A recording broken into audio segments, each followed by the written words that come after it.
ഞാൻ കാണിച്ചു കൊടുത്തതെന്നാണ് പേര്. എന്നാ ഞാൻ കാണിച്ചു കൊടുത്തത്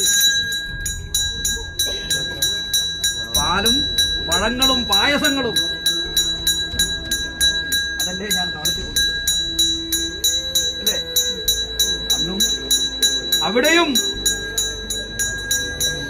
ഞാൻ തന്നെയാണ് മന്ത്രത്തെ കൊണ്ട് പ്രത്യക്ഷീകരിച്ചത് അല്ലേ? അതെന്തുകൊണ്ടാണ്? മന്ത്രഗുളികൻ എന്റെ കയ്യരികിൽ വസിക്കുന്നതായ അവസരത്തിൽ നിനക്കൊരു തൊഴിൽ തന്നെയാണ് എന്റെ മന്ത്രഗുളികൻ അല്ലേ? അന്ന് ദൈവത്തിരുവായ യോഗം വന്ന് എന്റെ കണ്ണമ്പത്ത് വിഷണം പേരും എന്റെ പാലക്കുറ്റി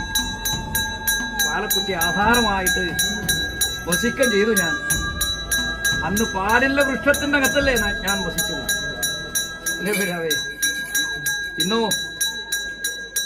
ആ മുരടൊന്ന് നശിച്ചിനി എങ്കിലും തെഴുമ്പൊക്കെ പാട്ട് കൊണ്ടുവന്നിട്ടോ വരാവേ?